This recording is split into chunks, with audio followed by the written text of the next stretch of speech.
La enseñanza de hoy se llama Mirando las señales. El domingo pasado estuvimos hablando de que Dios no nos desecha y yo trato de conectar estas enseñanzas que pueden ser muy elevadas, muy espirituales, aterrizarlas a nuestra práctica.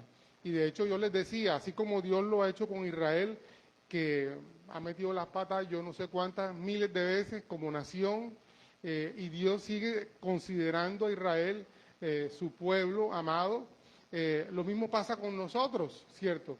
Después que ya hemos recibido a Jesús, porque antes si no habíamos recibido a Jesús, no éramos parte de ese linaje escogido, de ese pueblo que Dios le ha dado salvación, sino que a través de Jesús nosotros somos injertados, a través de Jesús somos adoptados y nos convertimos en hijos de Él, solo a través de esa práctica, ¿cierto? Porque si nosotros no abrimos nuestro corazón a Jesús, si no creemos en su sacrificio, si no creemos en lo que Él hizo en la cruz,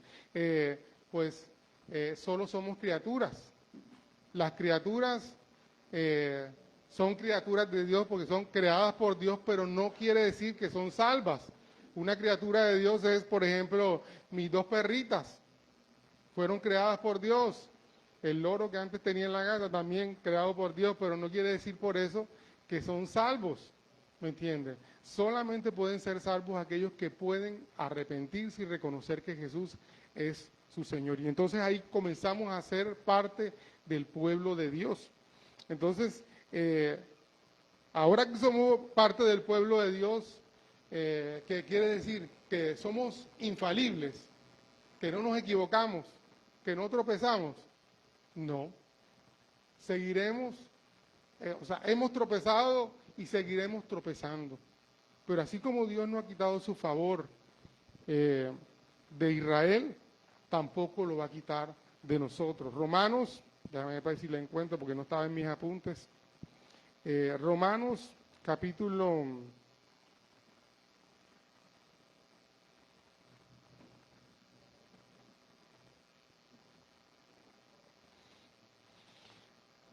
9. Bueno,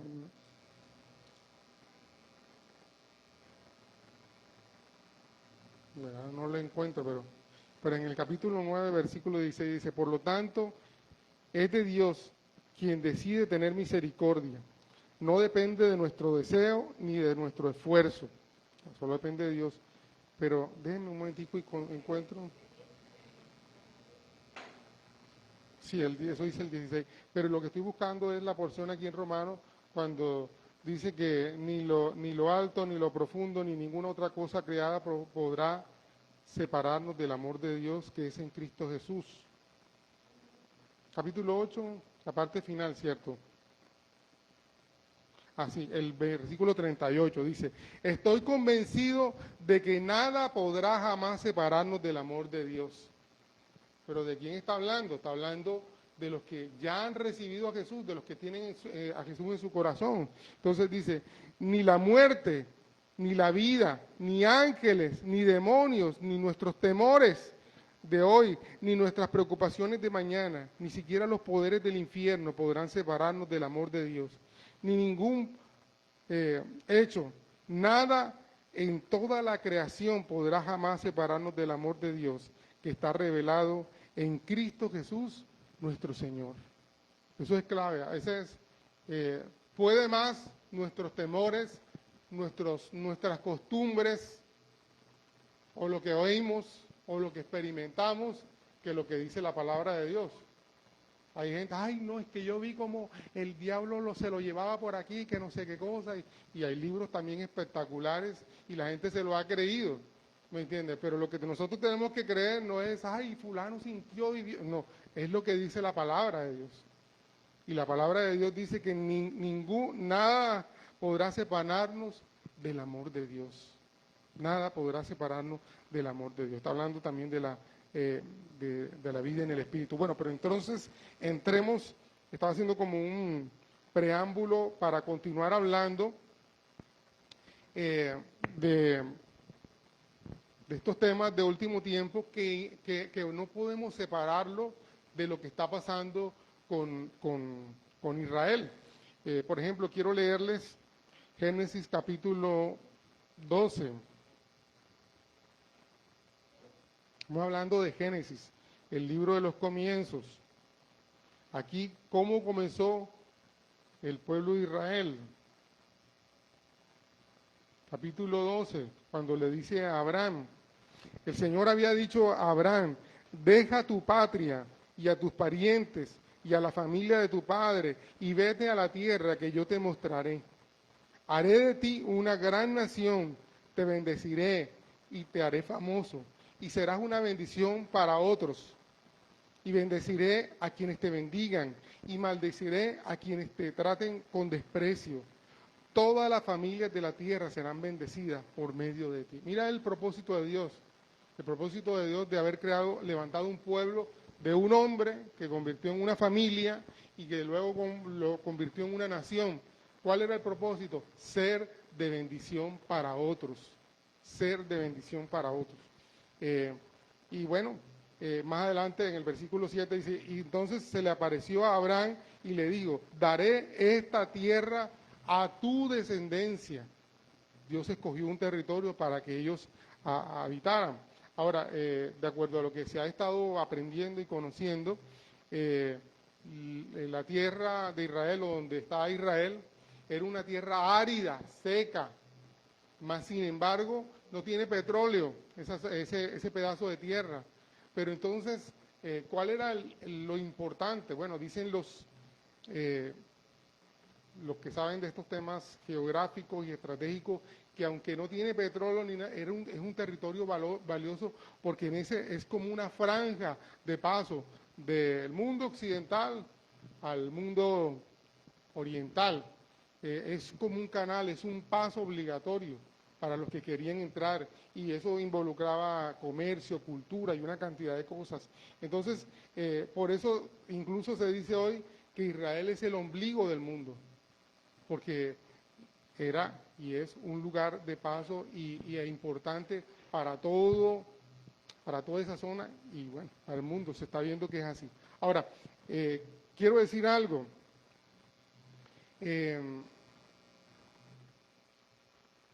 Bueno, es lo que vamos a ver con la enseñanza.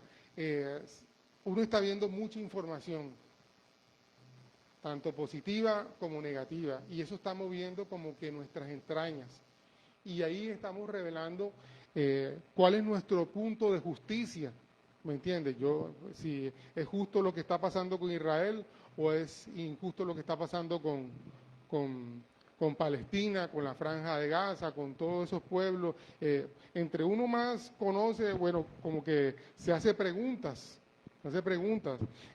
pero lo importante es mirar lo que dice para nosotros, lo que dice Dios. Yo escuché esta semana a un periodista, un internacionalista, y el tipo hizo un análisis de toda la zona y de la problemática.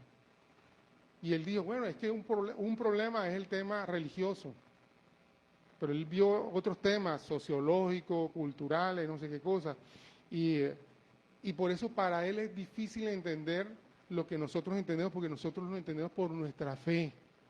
Comenzamos a mirar con nuestra fe, entonces nuestros ojos, nuestra visión es diferente a la de alguien que lo hace sin pensar, sin tener fe, sin tener unos valores en su corazón. Entonces, por eso, toda la mirada tiene que ser de acuerdo a la visión, cómo lo ve Dios,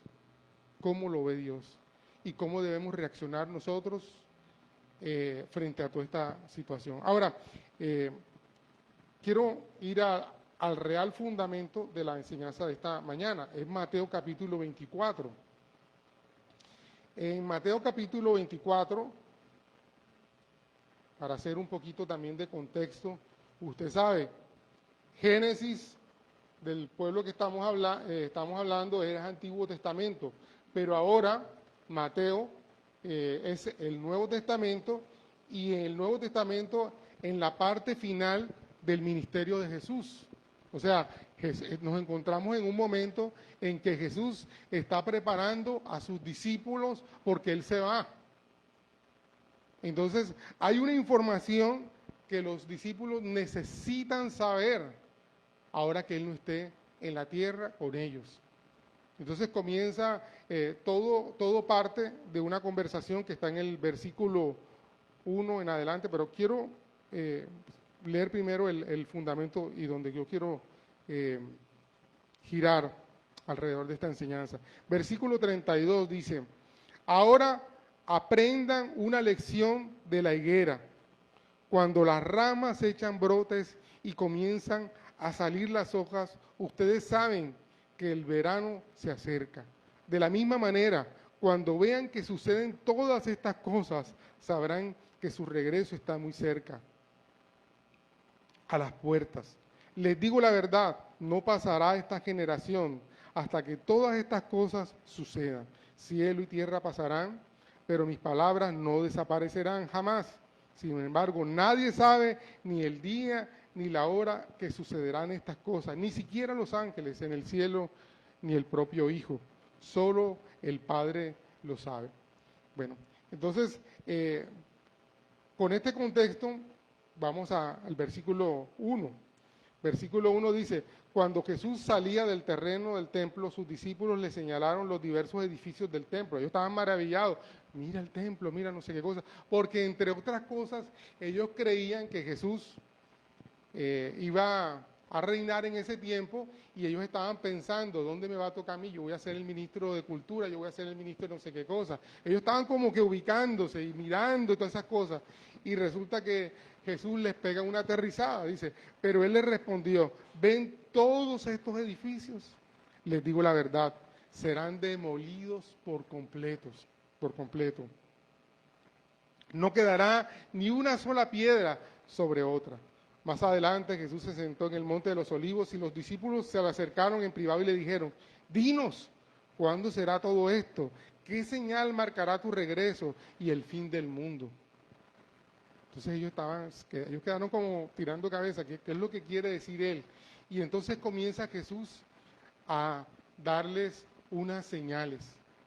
No les podía decir cuándo, porque la parte final que les leí dice, en la hora nadie la sabe, nadie sabe ni el día ni la hora, ni los ángeles, ni el Hijo. Ahora, cuando está hablando del Hijo no se refiere, porque Dios sí lo sabía y Él era 100% Dios y 100% hombre. Se refería a la humanidad, su humanidad no la conocía o no la podía revelar. El Padre, que ha determinado que es omnisciente, que conoce todos los tiempos, Él sí sabe cuándo es el momento para todo eso.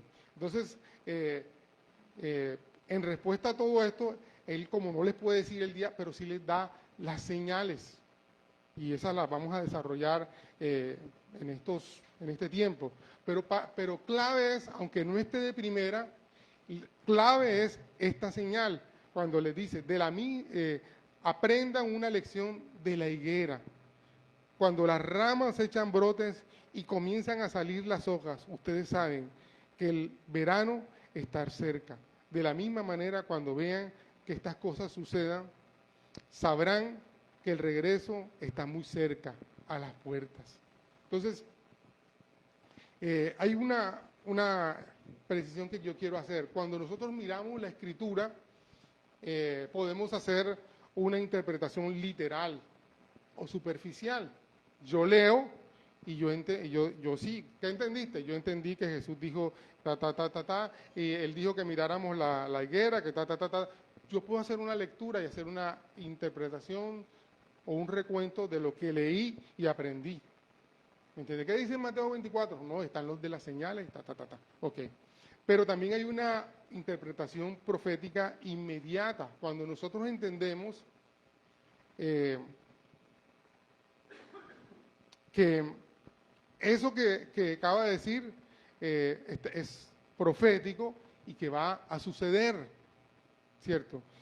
Por ejemplo, en la teología católica, todas esas cosas que están ahí sucedieron.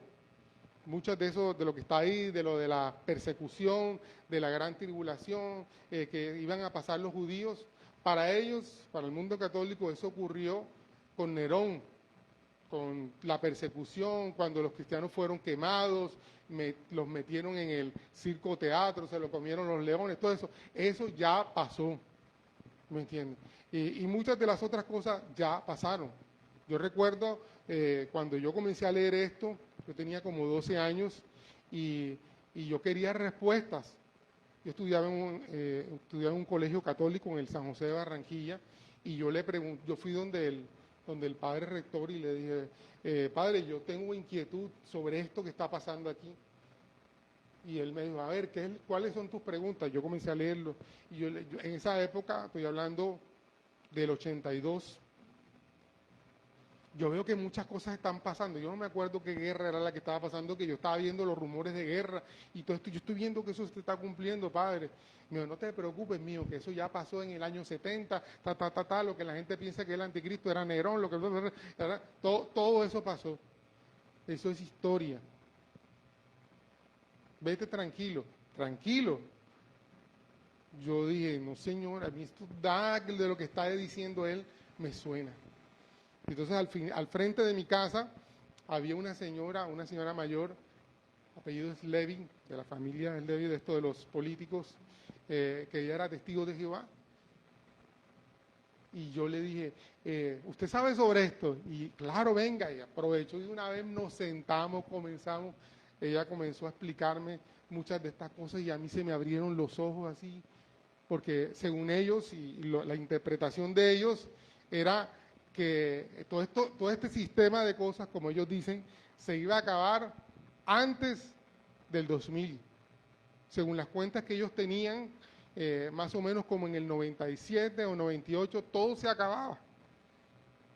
Incluso yo seguí estudiando con ellos y terminé el bachillerato, lo terminé aquí en Cartagena, y yo continué con los estudios y había una persona que me daba los estudios acá, con mucho dinero, y él me decía, ¿qué vas a hacer? Yo le decía, no, yo voy a estudiar, voy a entrar a la universidad. Me dice, ¿y para qué vas a estudiar en la universidad si esto se va a acabar? ¿Cuándo vas a entrar a la universidad? No, que el próximo año, era el 89. ¿Cuánto es tu carrera? 5 años, en el 93. Y esto se está acabando como entre el 95 y 98, o sea que tú nada más vas a disfrutar 3 años de tu carrera. ¿Para qué vas a estudiar? No sé qué, ¿para qué voy a estudiar? Yo voy a estudiar y hice mi carrera universitaria, terminé y esto no se ha acabado, como dijeron ellos. Gracias a Dios que uno también lee y me di cuenta, me puse a estudiar y ellos han profetizado la venida del Señor y han fallado yo no sé cuántas veces. Según ellos, la primera vez que profetizaron eso fue en 1914. Y ya en esa época corrieron porque habían 144,000 que habían que reunirse y cuando los testigos de Jehová fueron más de 144,000, entonces sacaron la doctrina de que no eran sino los que iban a gobernar y comenzaron a armar cosas. Fallaron, dijeron que en 1936 y fallaron. Entonces, en cuanto a la interpretación profética, vas a encontrar de todo tipo. Y hay que saber un principio del cual hemos leído hoy. El día y la hora nadie la sabe. Entonces, cuando yo reflexionaba sobre cómo me van a decir que va a venir en el 98, ahora cómo me van a decir, porque ellos saben más que Dios, más que el Hijo de Dios, que saben el día y la hora exacta. Entonces, ahí hay un problema. Entonces, cuando tú veas, y aquí te estoy dando un elemento, cuando tú veas que alguien yo soñé, qué bueno que soñó, pero el día y la hora, nadie la sabe. Nadie la sabe. ¿Qué nos toca a nosotros? Mirar las señales. Estar atento a las señales. Ahora, hay otro tema que es la interpretación profética mediata o integral, que es cuando tú haces una interpretación y conectas todas las señales. Porque hay gente que ha cogido una señal y la aplica ahora Y eso es lo que está pasando, por ejemplo, cuando sucedió lo del COVID. Esa es la señal bíblica de no sé qué cosa, que la copa, las copas están en Apocalipsis, las copas de Apocalipsis son después de la gran tribulación no ha pasado, el rapto tampoco, entonces eso no son las copas. Entonces la gente coge una porción bíblica y la saca fuera de contexto, porque se parece. Entonces, no, tienen que darse de manera integral todas las señales. Pero la primera señal para nosotros es la que tiene que ver con Israel. Cuando Jesús ahí dijo, miren la higuera. Bueno, eso, ahora vamos a aprender de la higuera o mirad a la higuera. Ya ahora vamos a ver por qué se refiere a eso. Y sobre estos temas hay mucho, amados, hay muchas cosas con las que podemos fallar. Yo les voy a poner un ejemplo. Cuando el famoso 6666 ese, yo leí un libro recién convertido, estoy hablando del 93, del año 93, La marca de la bestia. Y ese ¿cuál era? Los códigos de barra. ¿Se acuerdan? Ya eso estaba cumpliendo porque la señal no es en ese tiempo, no era en ese tiempo, tiene que comenzar a hacer otras cosas, pero o sea, una señal fuera de todas las demás. ¿Está entendiendo? Entonces, también cuando comencé a pastorear, yo tuve un chico, yo era pastor de jóvenes, y había un jovencito que sabía más Biblia que yo, Daniel Mejía. Yo tenía 24 años y ese muchachito tenía 14 años en ese momento, como 13, 14. Y estábamos hablando y yo era su líder. Entonces uno de ellos me dijo, pastor, ¿verdad? Y que los Black Hawk están en la Biblia. Los Black Hawk son unos helicópteros. Los Black Hawk están en la Biblia. Yo dije, ¿tú de dónde sacas eso? Daniel me dijo, Daniel, ¿de dónde sacas tú eso? Sí, busque Apocalipsis, y comenzamos a leer la porción de Apocalipsis, y la porción de Apocalipsis retrata o describe, Juan describe, porque él en ese tiempo no podía decir, y vendrán Black Hawk, y no sé qué, no podía decirlo, pero ¿cuál era la interpretación de él?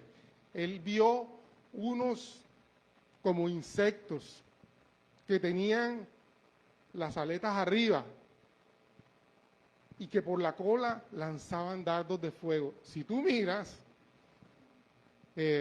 un Black Hawk es así, las aletas están y ellos lanzan como dardos de fuego, que son, bueno, usted sabe, los misiles y toda esa cosa. Cuando ese muchacho me dijo, yo no sé nada de Biblia, tiene razón Daniel, pero estoy hablando del 94. Hoy en día, lo más parecido a eso es un dron. Y yo no sé en 10 años qué será. Entonces se dan cuenta cómo lo que nosotros vemos y nos parece que entendemos e interpretamos puede ir variando según el tiempo, ¿cierto? Entonces es equivocado lanzar cosas así como tan contundentes y radicales cuando la revelación es progresiva de la Escritura, y sobre todo en materia profética, ¿me entiendes? A veces Dios te muestra el final, pero Dios no te muestra cómo vas a llegar allá, ¿me entiendes? Entonces, mientras llegamos al final, van a pasar muchas cosas, ¿cierto? Y en el camino la visión se nos va a aclarar, ¿cierto? Entonces, sobre todas estas cosas podemos hablar lo que ahora entendemos, ¿me entiendes? Pero yo no sé si a medida que van pasando los años todo esto se va a aclarar más y vamos a entender con mejor claridad. Ahora, ¿cuál es mi obligación? Mi obligación es enseñarte los principios para que según el tiempo tú vayas entendiendo e interpretando lo que va pasando. ¿Me entiende? Desafortunadamente hay pastores y hay gente que dice, esto es así, esto es lo que usted tiene que creer. Yo no puedo hacer eso. Yo tengo mi obligación es enseñarte lo que Dios dice, lo que yo entiendo a través de su palabra. Pero tú decides, porque el Espíritu Santo está ahora en ti también.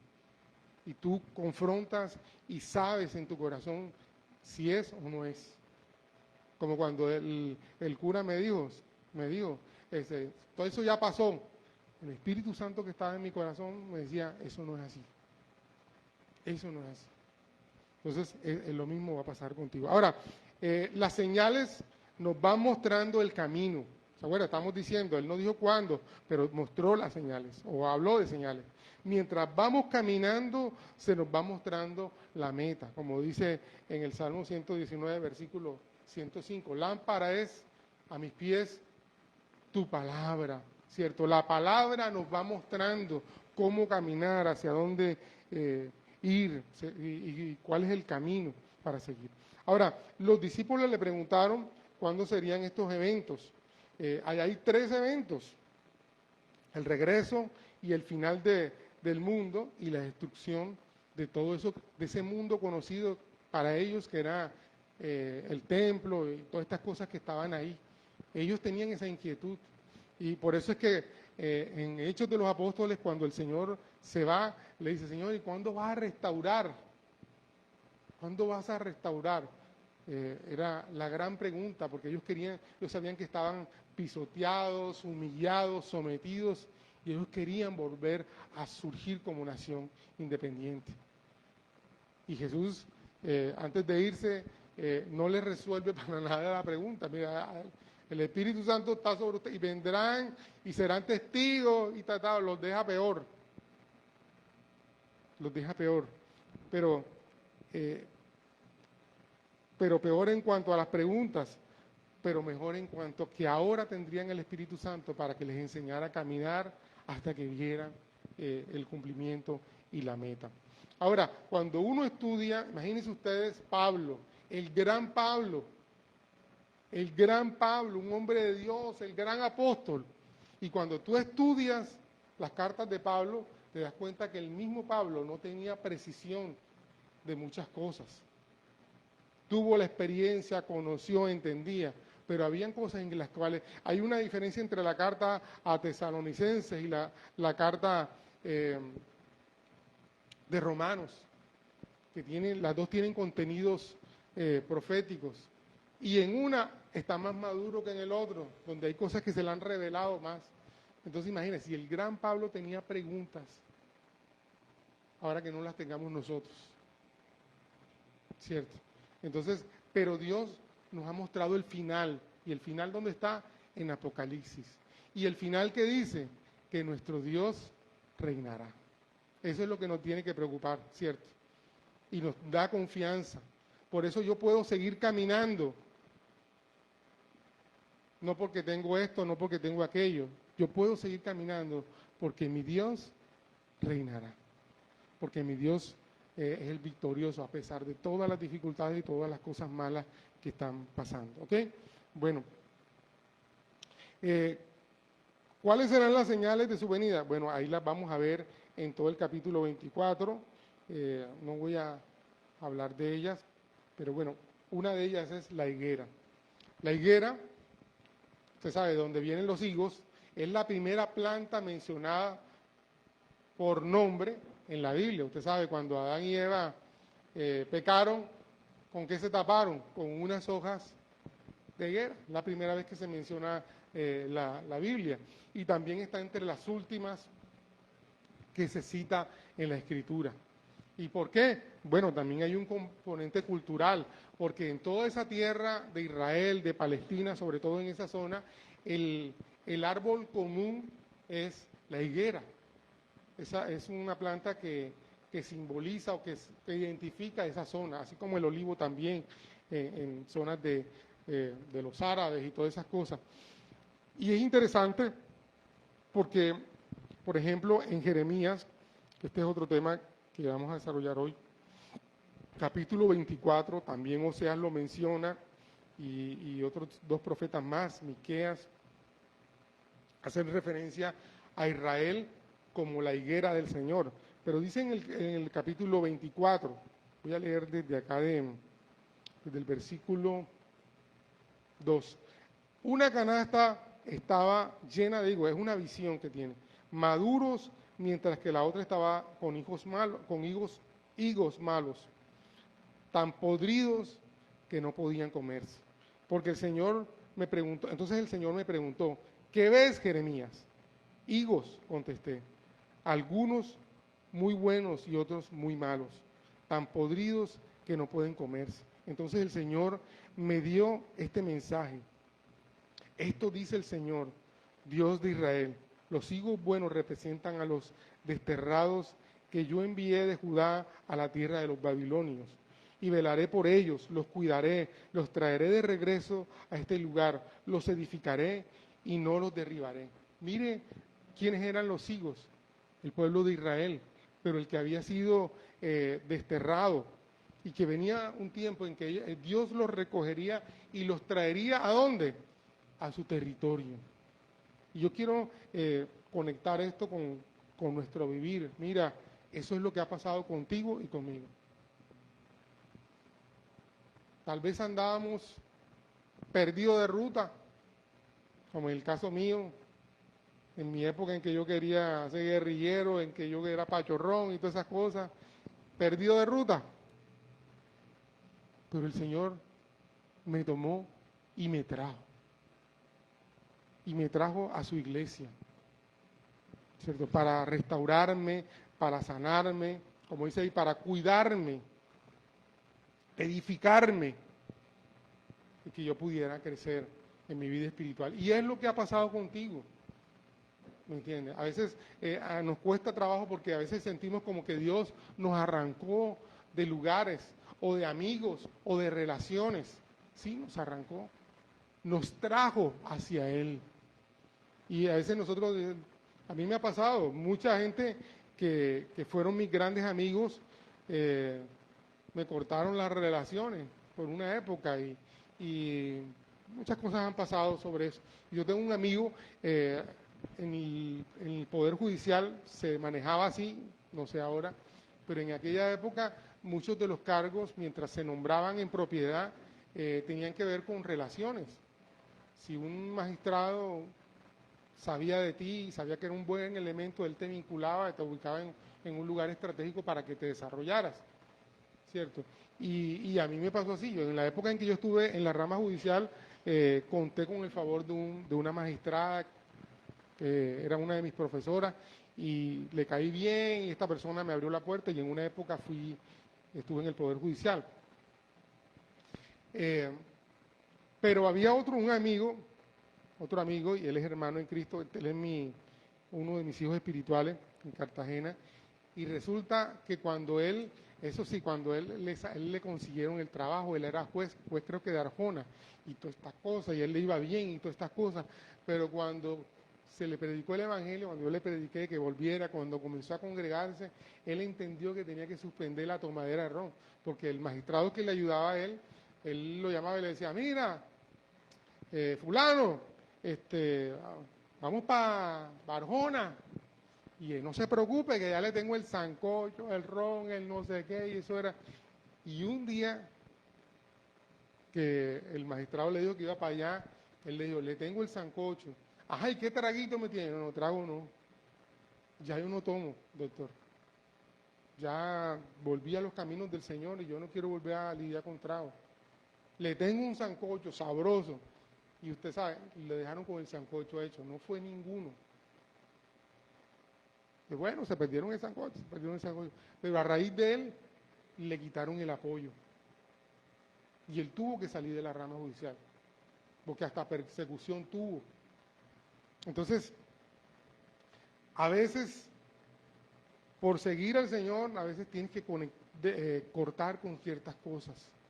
El favor de algunos sectores, de algunas, no sé, de algunos espacios. Pero eso está dentro de la palabra, eso está profetizado, pero eso también quiere decir que ahora Dios será tu amparo y tu fortaleza en medio de las dificultades. En medio de las dificultades. Entonces lo mismo pasa con nosotros, Dios nos desconecta de cosas, así como con el pueblo de Israel, y Dios va formándote. Y Dios va haciendo y va cumpliendo las promesas que te ha hecho a ti. ¿Sabes? Cada uno de nosotros tiene promesas. Solo te toca buscarlas, conocerlas y lo más difícil, esperarlas. Porque a veces nosotros quisiéramos que todo se cumpliera ya, ¿cierto? No, Dios lo va a cumplir en su tiempo y a su manera. Ahora, yo les decía, esta es una planta muy común en Israel y toda Palestina. Y esta planta es interesante porque para crecer o para desarrollarse depende del lugar donde nazca. Por ejemplo, si está en medio de las piedras, en zona pedregosa, va a crecer, pero va a ser como un arbusto, no va a desarrollarse mucho. Pero si está en buena tierra, va a crecer y dicen que puede llegar hasta entre 6 y 9 metros. Yo creo que tengo una imagen aquí, por ejemplo esa es una higuera que ha crecido y miren todo el entorno que está, ¿cierto? Pero lo importante es que el terreno donde está, y la Biblia nos habla, ¿cuál es el terreno? El terreno es nuestro corazón, ¿cierto? En la parábola del sembrador, el terreno es nuestro corazón. El reino de Dios, ¿cuánto va a crecer en tu vida? Depende de tu corazón, de tu corazón. Y en el corazón de los judíos, en el corazón de los judíos estaba ese anhelo, ese deseo de volver. Ellos volvieron a ser nómadas después de muchos años, porque precisamente se cumplió la profecía esa de que todo esto iba a ser derribado. En el año 70, los romanos se metieron con todo y fueron derribando templos y todas esas cosas, y después vino otra peor, de las que le hablaba el domingo pasado, y los regaron por toda Europa. Tuvieron que salir huyendo y los exterminaron, a muchos de ellos, porque había muchas vertientes. Bueno, hay muchas vertientes del judaísmo, incluso en Etiopía, ¿cierto? Los judíos no son todos blancos. Los etíopes, por ejemplo, son como, bueno, yo no, son más oscuritos. Hay judíos de todo tipo. Entonces, porque fueron esparcidos. Pero hay algo interesante, a pesar de toda la persecución, a pesar de todo el poderío que se levantó contra ellos, no pudieron destruirlos. Y así es la semilla que Dios coloca en nuestra vida. ¿Sabes? Hay veces que nosotros nos sentimos fríos. Hay momentos en que sentimos que hemos crecido, como la higuera, y que estamos dando frutos. ¿Me entiendes? Pero a veces nos secamos y pensamos que ya la fe desapareció de nuestra vida. Hay gente que usted va a ver en el mundo, bien mundanos, haciendo todo lo que no deben. Y usted pudiera decir, ya ese no tiene nada de Dios. Pero según la palabra, alguna semilla está ahí en el corazón de esa persona. Y es posible, y esa es mi oración también, que en algún momento, aunque sea en el último momento, se acuerde del Señor y se reconcilie. Y allí en Cartagena había un hermano, le llamaban Pacheco, Argemiro Pacheco se llamaba él. Y este era un hombre de Dios tremendo. Él perdió la vista porque él era soldador y no utilizaba la careta y se quedó sin vista. Y él se dedicó a orar, a buscar de Dios. Y como no tenían dónde coger, en la iglesia, el Buen Pastor, la que está en Basurto, habilitaron una habitación y él se fue a vivir ahí. Y sus hijos se levantaron sirviendo a la iglesia. Y había uno de ellos que era tremendo cantante, cantaba, dirigía las alabanzas, y llegó una señorita que le puso el ojo y dijo, ese me lo tengo que levantar y tal, y como dice, efectivamente se lo levantó, y el pelado no quería saber nada de la iglesia. No, que voy el otro domingo, papi, no te preocupes, que el otro, que no sé qué, y con ese que yo voy el otro y el otro, dejó de congregarse, y el papá con ese corazón, hijo, no te apartes del Señor. Y lo confrontaba y hablaba, no, no te preocupes, ya vienes tú con tu cantaleta. Y el Argemiro, el hermano Pacheco, con dolor en su corazón, clamaba por su hijo. Y el clamor de este hombre era, Señor, él sentía que algo malo le iba a pasar a su hijo. Y su oración, Señor, que aunque sea en el último momento, él se reconcilie contigo. Entonces consiguieron, a un hermano les donó una casa en San Fernando, ahora San Fernando está pavimentado, pero hubo una época en que todo eso era puro camino de tierra, polvo, nada pavimentado. En esa época le dieron una casita ahí y él vivía en esa casita con toda su familia. Y saliendo de la casa, el hijo se formó una pelea de pandillas y tiraron una piedra y le dieron una pedrada en la cabeza al hijo de Pacheco, ese hijo por el que él estaba clamando. Y quedó inconsciente y dicen que cuando lo llevaban para el hospital porque quedó mal por el golpe de la piedra, cuando él iba caminando, cuando lo iban llevando en la camilla y eso, él iba pidiendo perdón al Señor, pidiéndole perdón, Señor, perdóname porque me alejé de ti, Señor, perdóname, reconciliándose con el Señor. Y murió. Y murió. Pero la oración de este padre era, Señor, que se reconcilie, aunque sea en el último momento de su vida. Entonces, aunque sea pequeña, aunque tú veas que ya tú no le ves nada cristiano a esa persona, ora porque alguna semilla, alguna palabra quedó ahí en su corazón. Hay gente que se ha llenado de dolor y rabia contra el Evangelio, pero en algún momento han escuchado la palabra y ahí está la semilla. Ahí está la semilla y en algún momento dará fruto, algún momento. Y tú tienes que abonarla, ¿cómo? Orando, pidiéndole al Señor. Esto hace como 3 semanas estaba hablando con alguien en Boca Grande y esta persona, los hijos estaban firmes en el Señor y pasó algo y ellos culparon de todo a Dios y se alejaron de Dios. No quiero saber nada de Dios porque Dios no, ¿cómo permitió esto? Y la mamá está orando, Señor, que ellos se reconcilien contigo. Está orando por la reconciliación de sus hijos. Y es lo que mucha gente sigue orando hasta el día de hoy por Israel. La reconciliación del pueblo israelita con Dios, con su Salvador, que abran sus corazones. Usted los ve, usted le pregunta y ellos tienen 1000 argumentos para rechazar a Jesús. No quieren saber nada de Jesús, eso es una farsa, eso no sé qué cosa, pero en este tiempo Jesús, no un fantasma, el mismo Jesús se les está apareciendo a musulmanes y a judíos, revelándose que Él es real y ellos están volviendo al Señor. Entonces, porque estamos en tiempos interesantes. Ahora, la higuera es una planta que da fruto 2 veces al año y por eso cuando la parábola esta de la higuera que vimos en el capítulo 24 de Mateo, habla del verano. El verano es una época en que se dan los primeros frutos de la higuera. Es interesante también saber otra cosa. Hay plantas que son capaces de saciar la sed de un ser humano y son las plantas que a veces se dan en los lugares más desérticos. Por ejemplo, la higuera es un lugar, la higuera es una planta que crece en el desierto y es como la sombra de los oasis que hay en los desiertos.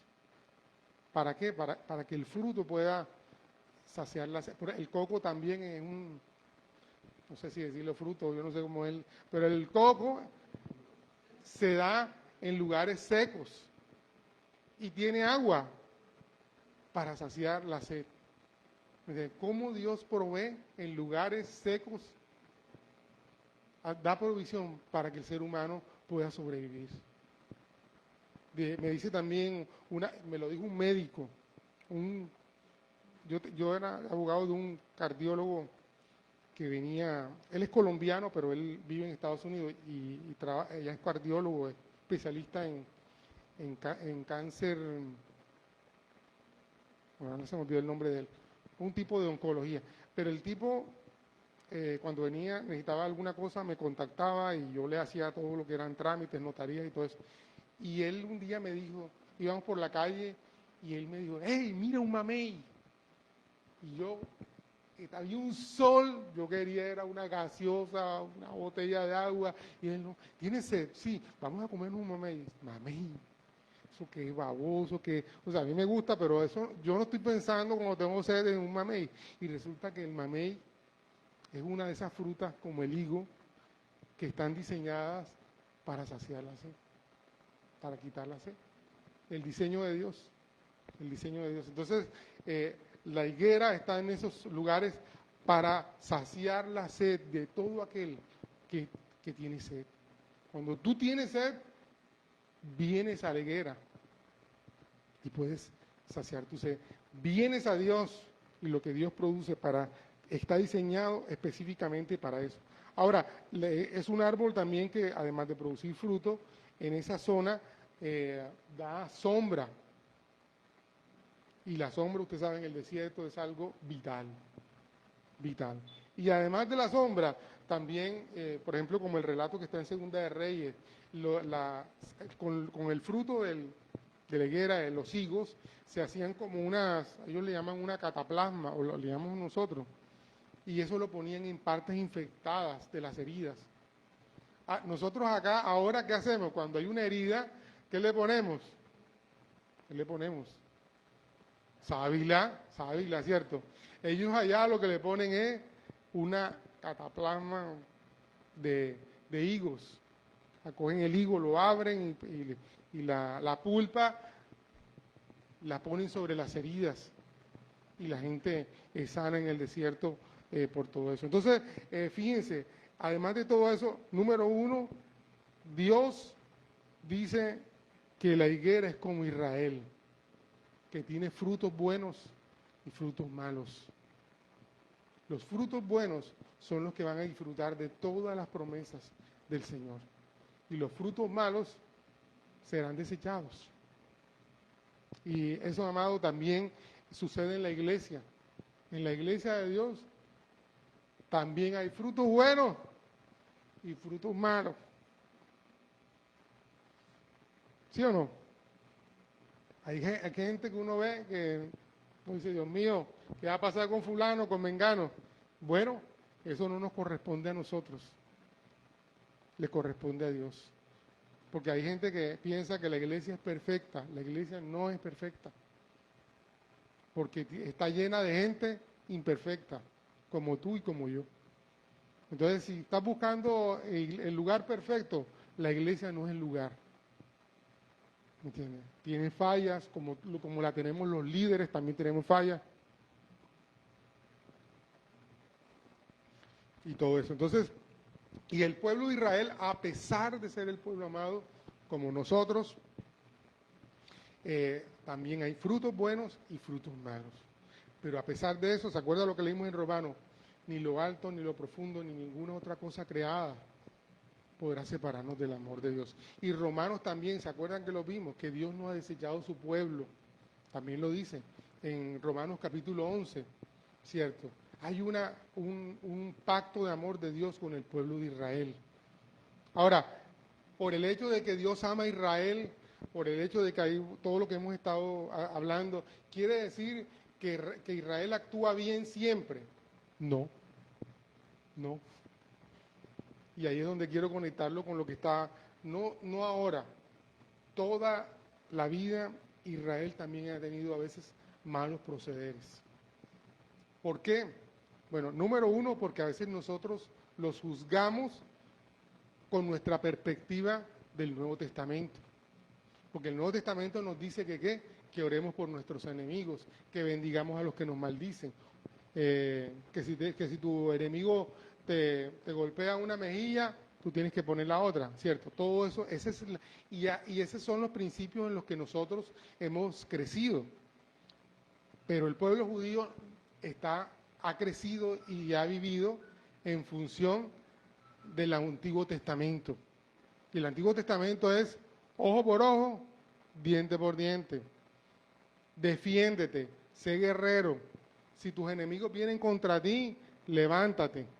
Y el Dios que ellos tienen es guerrero. El concepto que ellos tienen es un Dios guerrero. Entonces, por eso, cuando atacan a Israel, Israel contesta como contesta. No contesta como un Israel cristiano, que ama, que perdona, no. Ellos reaccionan como un judío del Antiguo Testamento que tiene que defender su territorio y lo que creen que para ellos es justo, es justo.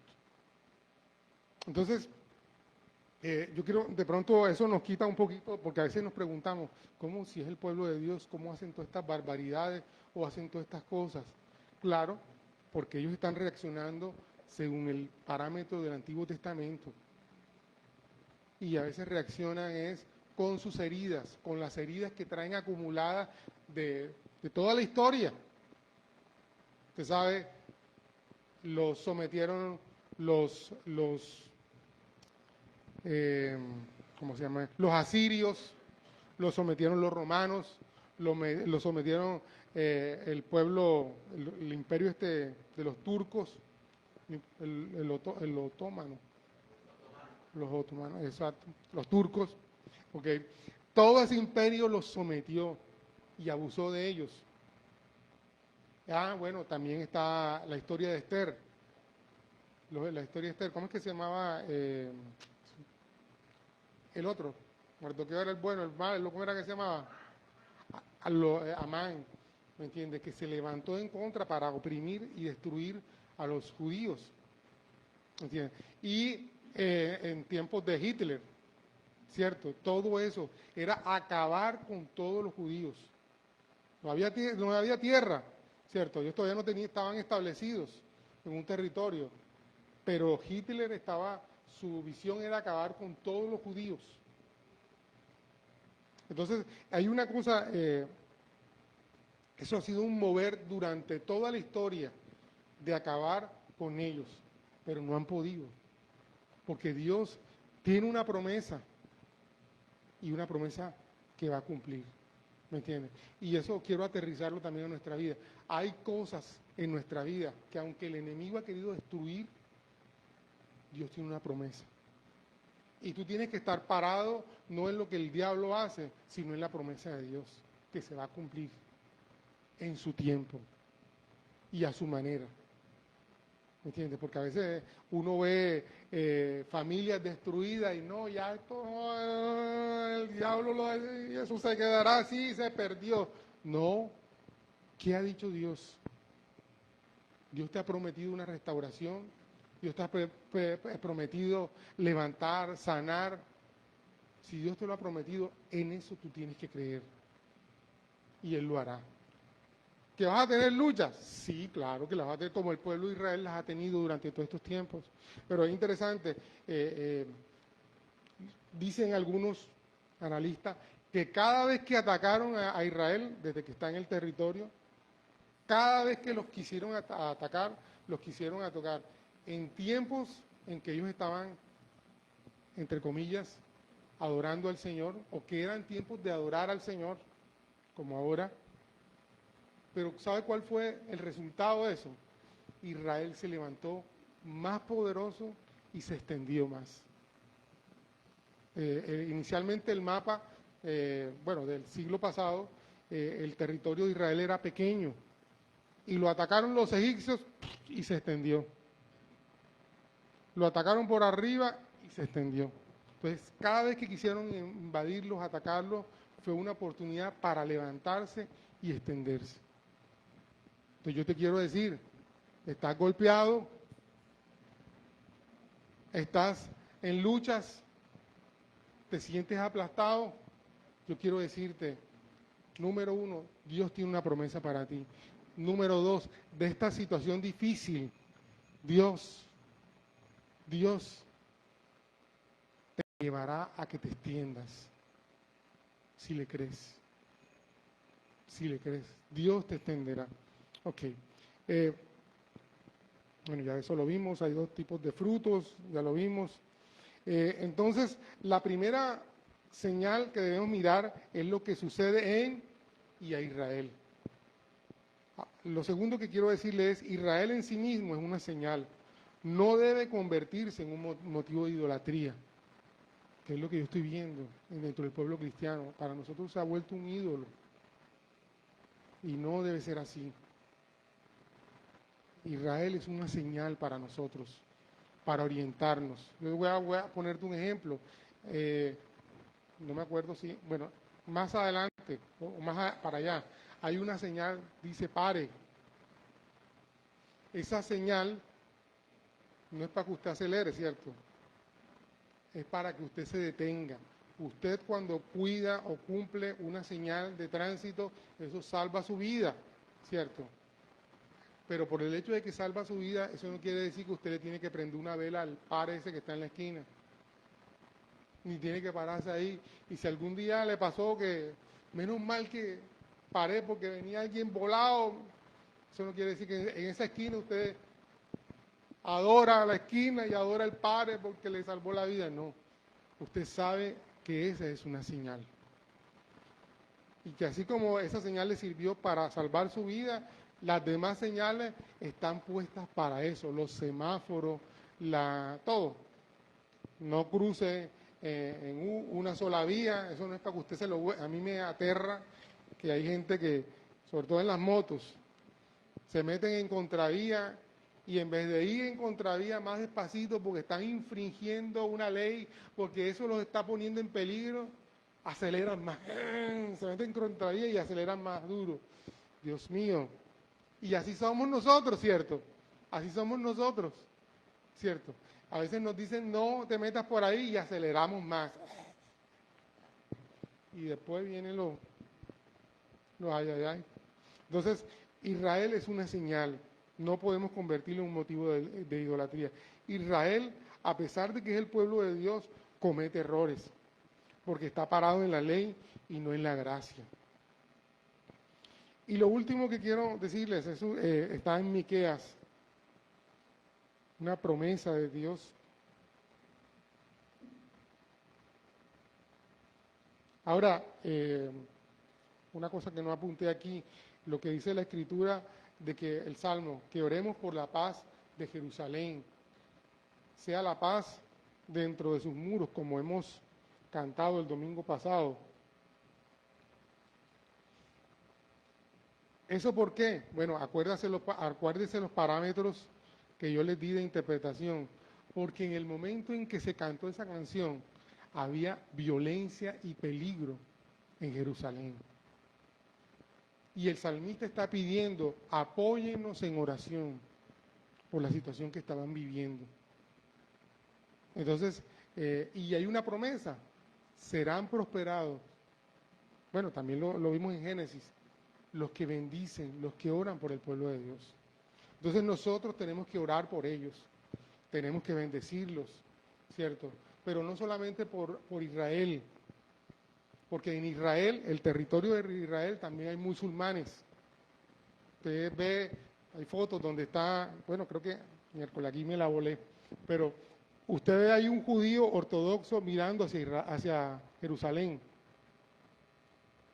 Y ahí en la esquinita, lo que se ve amarillo es precisamente un templo musulmán, una mezquita, ¿me entiendes?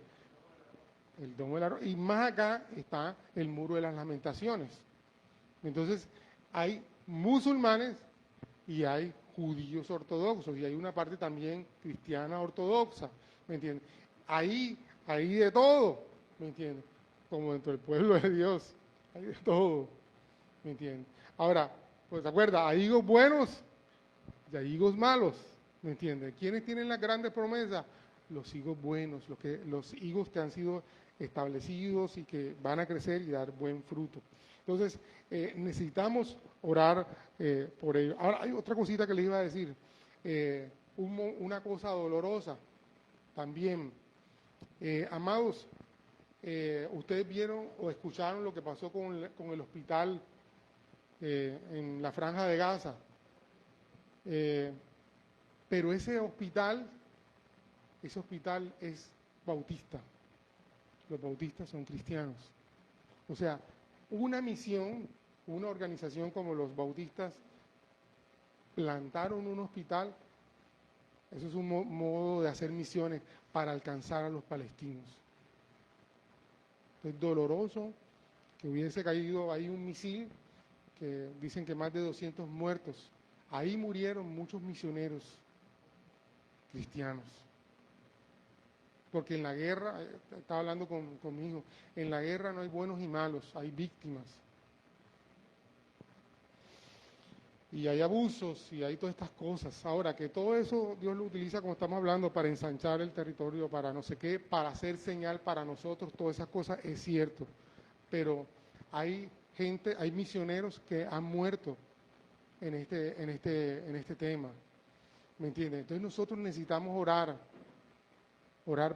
para que haya la paz en todos esos lugares. Y sobre todo, la paz que nadie puede dar. Esa paz es la que Jesús da. Necesitamos que los de Hamás o Hamas conozcan a Jesús. Solo Jesús puede arrancar tanto odio que hay en esas personas.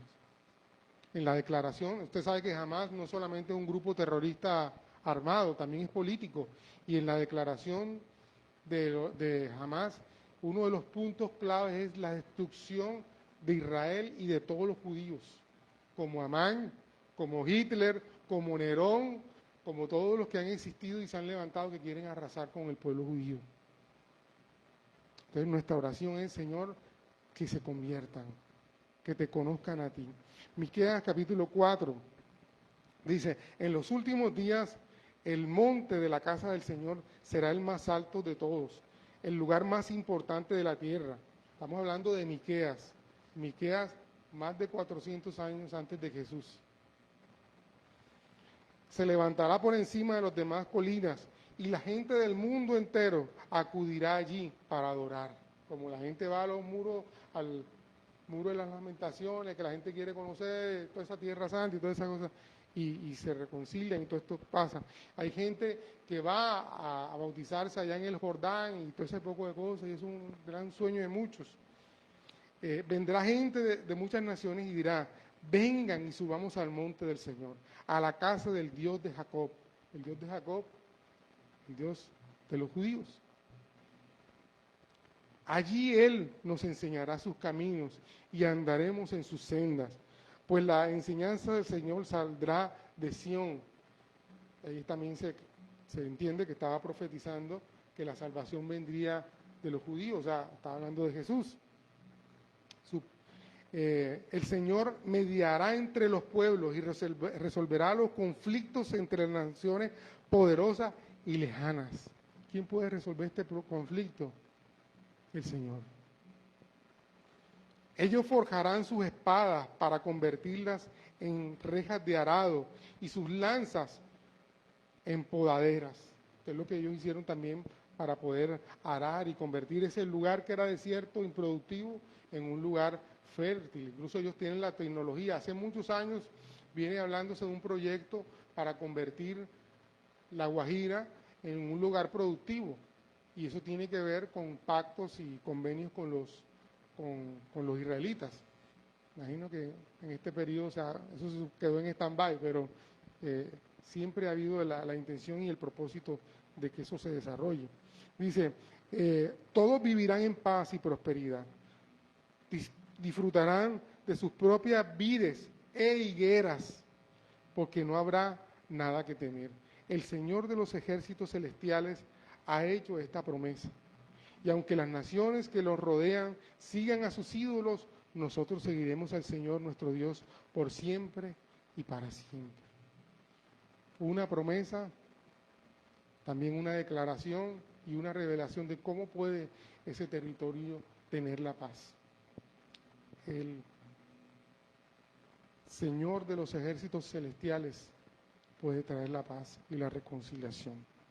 Bueno, como siempre, quiero preguntarte, ¿qué te habló Dios?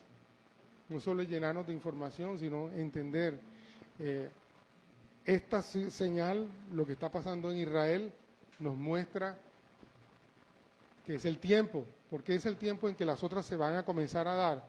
Porque antes del año 48, el Estado de Israel no existía físicamente en su territorio. Y una de las promesas es que el Señor los trajo y los estableció en ese territorio. Esa es una señal, una señal. Y ahora habla de generaciones.